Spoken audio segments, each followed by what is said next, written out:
ಪ್ರಣತೆಗಿದೆ ಬತ್ತಿದೆ ಜ್ಯೋತಿ ಬೆಳಗುವೊಡೆ ಪ್ರಣತೆಗಿದೆ ಜ್ಯೋತಿ ಬೆಳಗುವೊಡೆ ಪ್ರಣತೆಗಿದೆ ಬತ್ತಿದೆ ಜ್ಯೋತಿ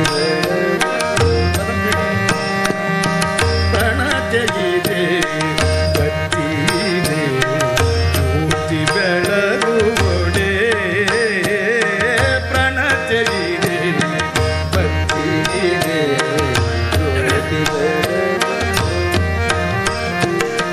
ತೈಲವಿಲ್ಲದೆ ಪ್ರಭೆ ತಾನೆಲ್ಲಿಯದೋ ತೈಲವಿಲ್ಲದೆ ಪ್ರಭೆ ತಾನೆಲ್ಲಿಯದೋ ಪ್ರಣತೆಯಿದೆ ಬತ್ತಿದೆ ಜ್ಯೋತಿ ಬೆಳಗುವೊಡೆ ಪ್ರಣತೆಯಿದೆ ಬತ್ತಿದೆ ಜ್ಯೋತಿ ಬೆಳಗುವೊಡೆ ಗುರುವಿದೆ ಲಿಂಗವಿದೆ ಗುರುವಿದೆ ಲಿಂಗವಿದೆ ಶಿಷ್ಯನ ಸುಜ್ಞಾನೋದಯವಂಕುರಿಸದ ನಕ್ಕರ ಗುರುವಿದೆ ಲಿಂಗವಿದೆ ಗುರುವಿದೆ ಲಿಂಗವಿದೆ ಶಿಷ್ಯನ ಸುಜ್ಞಾನೋದಯವಂಕುರಿಸದ ನಕ್ಕರ ಭಕ್ತಿಯಲ್ಲಿಯದೋ ಭಕ್ತಿಯಲ್ಲಿಯದೋ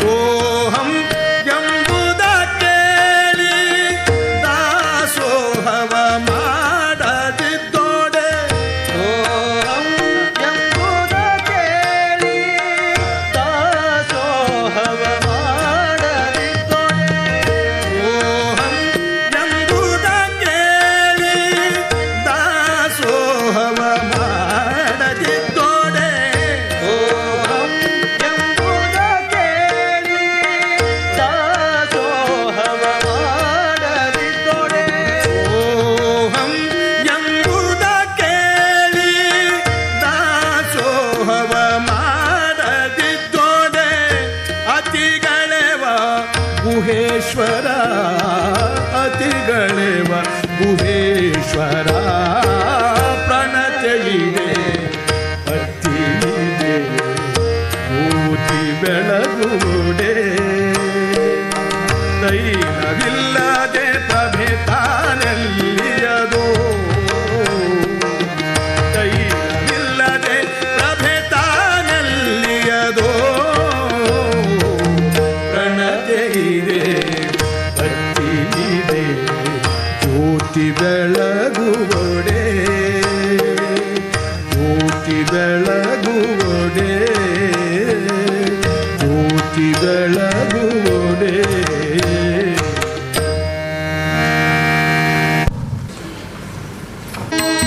ಶರಣು ಮಾಡುತ್ತೇವೆ ನಾವು ಶರಣು ಹಾಡುತ್ತೇವೆ ನಾವು ಕರುಣ ಇರಲಿ ನಮ್ಮ ಮ್ಯಾಲ ಕರುಣ ಇರಲಿ ನಮ್ಮ ಮ್ಯಾಲ ಕರುಣ ಇರಲಿ ನಮ್ಮ ಮ್ಯಾಲ ಕರುಣ ಇರಲಿ ನಮ್ಮ ಮ್ಯಾಲ ಅಣ್ಣ ಬಸವಣ್ಣ ಶರಣು ಒಮ್ಮನದಲ್ಲಿ ತಂದು ಒಮ್ಮನದಲ್ಲಿ ಮಾಡಿ ಇಮ್ಮನವಾಗುವ ಮುನ್ನವೇ ಅಮರೇಶ್ವರ ಲಿಂಗಕ್ಕೆ ಸಲ್ಲಬೇಕು.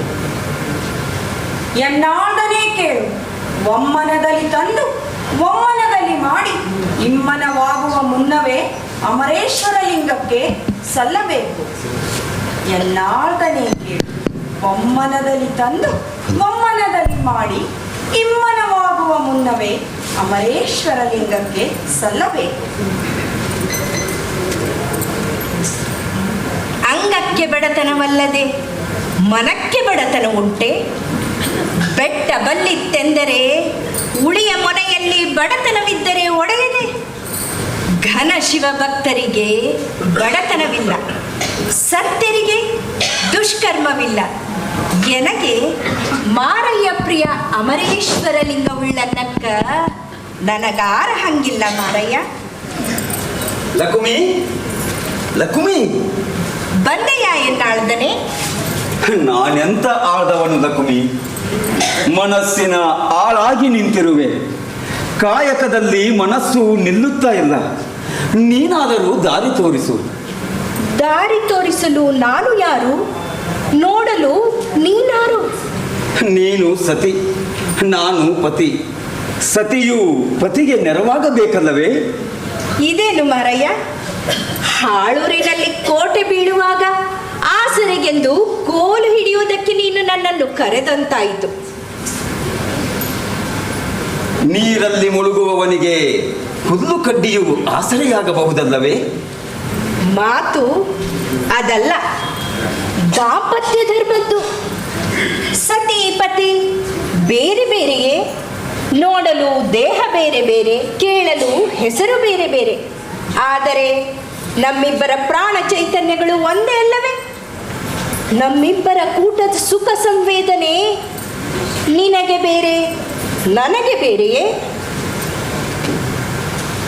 ನೀನು ಮರೆತು ನಾನು ಅರಿದೆನೆಂದರೆ ಈ ಅರಿವಿಂಗೆ ಬೇರೊಂದು ಒಡಲು ಉಂಟೆ? ದೇವಿ, ಎಂತಹ ಮಾತು! ಅರಿವು ಆಚಾರಗಳ ಸಿರಿದೇವಿ ನೀನು. ಈ ಬಡವನನ್ನು ನೀನೇ ಕೈ ಹಿಡಿದು ನಡೆಸಬೇಕು. ಯುದ್ಧಕ್ಕೆ ಹೊರಟವನಿಗೆ ಆಯುಧ ಕೊಡಬಹುದು, ಅಯ್ಯ ಶೌರ್ಯ ಸಾಹಸ ಕೊಡಲು ಬರುವುದಿಲ್ಲ. ಮದುವೆ ಮಾಡಿಕೊಳ್ಳುವವನಿಗೆ ಕನ್ಯೆ ಕೊಡಬಹುದು, ಅಯ್ಯ ಪುರುಷತ್ವ ಕೊಡಲು ಬರುವುದಿಲ್ಲ. ನಿನ್ನೊಳಗಣ ಶಕ್ತಿ ನಂಬಿ ನೀನು ಮುಂದೆ ನಡೆಯಬೇಕು. ನಿನಗಿರುವ ಶಕ್ತಿ ನನಗಿರಬೇಕಲ್ಲ ಲಕುಮಿ?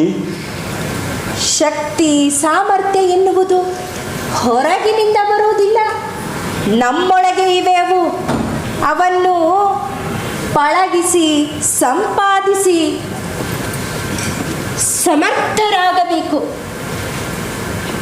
ಲಕುಮಿ, ನನಗೇನೋ ಗೊಂದಲವಾಗುತ್ತಿದೆ.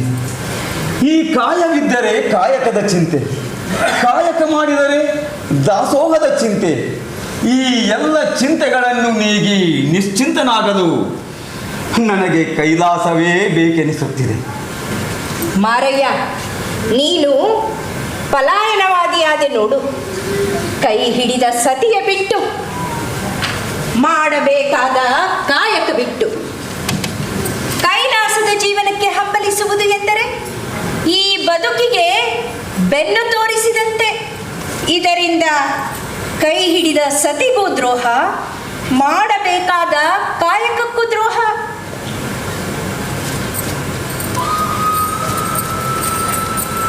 ನೀನು ಬಯಸಿದರೆ ನಾವಿಬ್ಬರೂ ಹೋಗಬಹುದು. ಕಾಯಕವಿಲ್ಲದ, ದಾಸೋಹವಿಲ್ಲದ ಯಾವ ಸ್ಥಳವೂ ನನಗೆ ಬೇಡ. ದುಡಿಯದೆ ಉಣ್ಣುವ ಸುಖ ಅದೆಂತ ಸುಖ ಮಾರಯ್ಯ? ಹಸಿವು ನೀರಡಿಕೆ ಇಲ್ಲದ, ಸುಖ ದುಃಖಗಳಿಲ್ಲದ ಕೈಲಾಸದ ಬದುಕು ನಿಂತ ನೀರಲ್ಲವೇ? ಅಂಥ ಆಲಸಿಗಳ ಬದುಕು ನನಗೆ ಬೇಡವೇ ಬೇಡ. ಹಿರಿಯರು ನಂಬಿದ ಕೈಲಾಸವನ್ನು ಕಡೆಗಣಿಸುವುದು ಸರಿಯೇ? ಪುರಾಣಗಳು ಸೃಷ್ಟಿಸಿದ ಕೈಲಾಸವೆಂಬುದು ಕಲ್ಪನಾ ಲೋಕ. ಅದರ ಬಣ್ಣನೆಗೆ ಮರುಳಾದ ನಮ್ಮ ಮುಗ್ಧ ಜನ ಅದರ ಮೇಲೆಯೇ ಕಣ್ಣಿಟ್ಟು ನಿಂತ ನೆಲವನ್ನು ಮರೆಯುತ್ತಾರೆ. ಇದು ಸರಿಯೇ? ಶರಣರು ಹೇಳುವ ಕೈಲಾಸವೇ ಬೇರೆ. ಮೇಲು ಕೀಳು ಇಲ್ಲದ, ಬಡವ ಬಲ್ಲಿದರಿಲ್ಲದ, ಶ್ರಮದ ಮೂಲಕವೇ ಬೆವರು ಹರಿಸಿ ಕಟ್ಟುವ ಸಮೃದ್ಧ ಲೋಕ. ಹಾಗೆ ನೋಡಿದರೆ ನಾವು ಅನುಭವಿಸುತ್ತಿರುವ ಈ ಲೋಕವೇ ಕೈಲಾಸ ಲೋಕ. ಮಾಡುವ ಕಾಯಕದ ಗುರಿಯಾದರೂ ಕೈಲಾಸವೇ ಅಲ್ಲವೇ? ಕೈಲಾಸವೆಂಬುದು ಮಾಡುವ ಕಾಯಕಕ್ಕೆ ಸಿಗುವ ಕೂಲಿ ಅಲ್ಲ.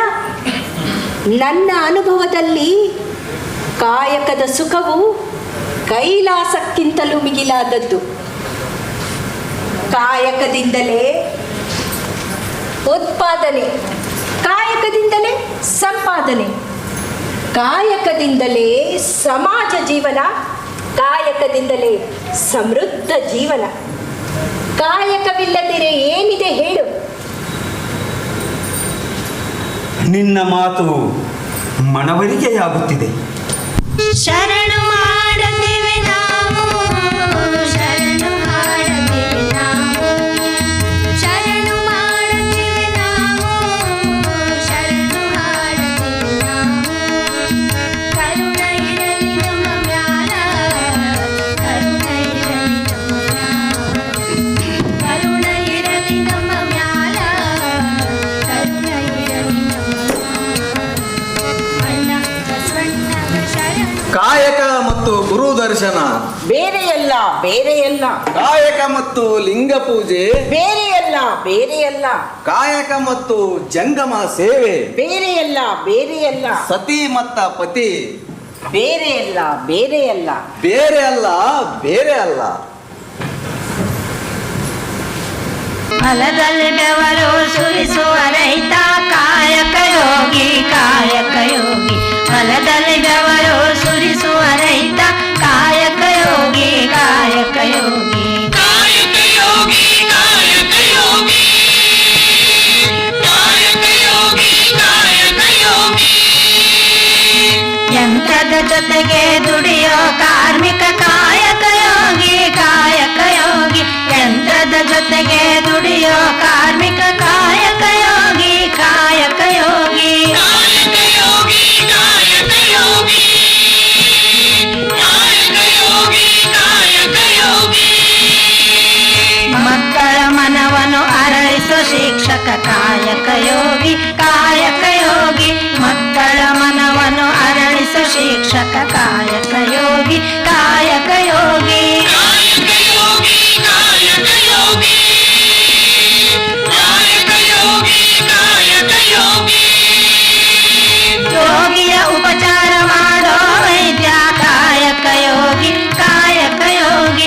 ಯೋಗಿಯ ಉಪಚಾರ ಮಾಡೋ ವೈದ್ಯ ಕಾಯಕ ಯೋಗಿ, ಕಾಯಕ ಯೋಗಿ. ಕಾಯಕ ಯೋಗಿ, ಕಾಯಕ ಯೋಗಿ, ಕಾಯಕ ಯೋಗಿ, ಕಾಯಕ ಯೋಗಿ. ಹಗಲಿರುಳೆನ್ನದೆ ನುಡಿಯೋ ಶರಣರು ಕಾಯಕ ಯೋಗಿ, ಕಾಯಕ ಯೋಗಿ. ಹಗಲಿರುಳೆನ್ನದೆ ನುಡಿಯೋ ಶರಣರು ಕಾಯಕ ಯೋಗಿ, ಕಾಯಕ ಯೋಗಿ.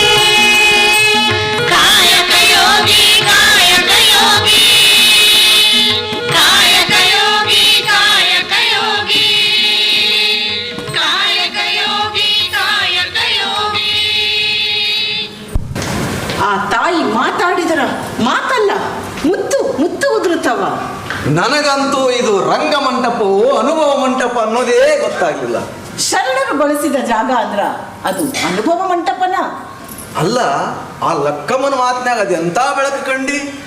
ಒಮ್ಮನದಿಂದ ಕಾಯಕ ಮಾಡಬೇಕು, ಒಮ್ಮನದಿಂದ ಅದರ ಫಲ ಪಡಿಬೇಕು ಮತ್ತು ತಾನುಂಡು ಒಮ್ಮನದಿಂದ ನೀಡಬೇಕು.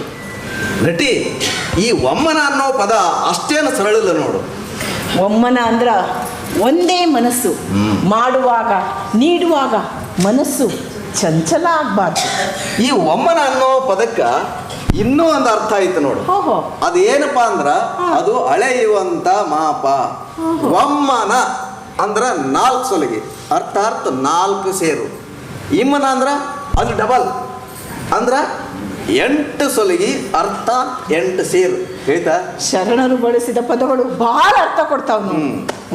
ಅಲ್ಲ, ಮಾರಯ್ಯ ಶರಣರು ಕಾಯಕವೇ ಕೈಲಾಸ ಅಂತೇಳಿ ಕೈಲಾಸದ ಧ್ಯಾನ ಕುಂತಾಗ ಆ ತಾಯಿ ಲಕ್ಕಮ್ಮ ಹೇಳ್ತಾಳ, ಮಾಡಿ ನೀಡಿ ಹೋಗ್ತೀನಿ ಅಂದ್ರ ಕೈಲಾಸ ಅನ್ನೋದು ಮಾಡೋ ಕಾಯಕಕ್ಕೆ ಸಿಗೋ ಕೂಲಿ ಇದೆ ಅಂತ ಅಂತಾಳ. ಮತ್ತ ಮಾಡಿದ ಕಾಯಕ ಕೂಲಿ ಬೇಕಲ್ಲ? ಬೇಕು, ಉಪಜೀವನಕ್ಕೆ ಎಷ್ಟು ಬೇಕೋ ಅಷ್ಟು ಸಾಕು ಅಂತಾಳ. ಆದ್ರ ಕೈಲಾಸವನ್ನು ಯಾವುದೋ ಲೋಕದ ಮೇಲೆ ಕಣ್ಣಿಟ್ಟು ಕಾಯಕ ಮಾಡುದು ತಪ್ಪು ಅಂತಾಳ ಲಕ್ಕಮ್ಮ. ಕಾಯಕದ ಹುಚ್ಚ ಅಂತ ನೋಡು. ಹೌದು, ಲಕ್ಕಮ್ಮನ ಅನುಭವದೊಳಗ ಕಾಯಕ ಕೈಲಾಸಕ್ಕಿಂತ ದೊಡ್ಡದು. ಒಮ್ಮನದಿಂದ ಮಾಡುವ ಕಾಯಕದೊಳಗ ಗುರು ದರ್ಶನ ಆಗ್ತದ, ಲಿಂಗ ಪೂಜೆ ಆಗ್ತದ, ಜಂಗಮ ಸೇವೆಯೂ ಆಗ್ತದ. ಕಾಯಕಕ್ಕೆ ಒಲಿದು ಕೈಲಾಸವೇ ಬರಬೇಕು. ಕೈಲಾಸವನ್ನು ಒಲಿಸಿಕೊಳ್ಳುವುದಕ್ಕಾಗಿ ಕಾಯಕ ಮಾಡಬಾರದು. ಲಕ್ಷ್ಯ ಕೊಟ್ಟು ಕೇಳ. ಕಾಯಕಕ್ಕೆ ಒಲಿದು ಕೈಲಾಸವೇ ಬರಬೇಕು, ಕೈಲಾಸವನ್ನು ಒಲಿಸಿಕೊಳ್ಳುವುದಕ್ಕಾಗಿ ಕಾಯಕ ಮಾಡುವುದು. ಎಂತ ಮಾತು, ಎಂಥ ಮಾತು, ನಿತ್ಯ ನೆನಪಿಡಬೇಕಾದ ಮಾತು. ಹೌದು. ನಾ ಹೆಚ್ಚು ನೀ ಹೆಚ್ಚು ಅನ್ನೋ ದಂಪತಿಗಳು ಒಬ್ಬರು ಹೆರಿಗೆ ಹೇಳಿದ್ರೆ ಇನ್ನೊಬ್ಬರು ಕೆರಿಗೆ. ಇಂಥ ದಂಪತಿಗಳಿಂದ ಕುಟುಂಬಕ್ಕೂ ಹಾನಿ ಮತ್ತು ನಮ್ಮ ಸಮಾಜಕ್ಕೂ ಹಾನಿ. ಗಂಡ ಹೆಂಡತಿ ಒಬ್ರಿಗೊಬ್ರು ಪೂರಕ ಶಕ್ತಿಯಾಗಿ ಪ್ರೇರಕ ಶಕ್ತಿಯಾಗಿ ಬೆಳಿಬೇಕು. ಸರಿ, ಅದು ಕಾಯಕ ಮಾಡಿ ದಾಸೋಹ ಮಾಡಿ ಸಮಾಜಕ್ಕೆ ಸಲ್ಲಬೇಕು. ಇದರಿಂದ ಸಂಸಾರದ ತೂಕನೂ ಹೆಚ್ಚುತ್ತದ ಅಂತ ಲಕ್ಕಮ್ಮ ಅಂತಾಳ. ಹೌದು, ಸರಿ. ಅದೆಲ್ಲ ಇರ್ಲಿ, ಲಕ್ಕಮ್ಮನ ಮುಂದಿನ ಕಥೆ ಏನಾತ್ ನೋಡೋಣ ಬಾ. ಮುಂದಿನ ಮೈಸೂರು ನೋಡೋಣ. ಶರಣು ಮಾಡದೇವೆ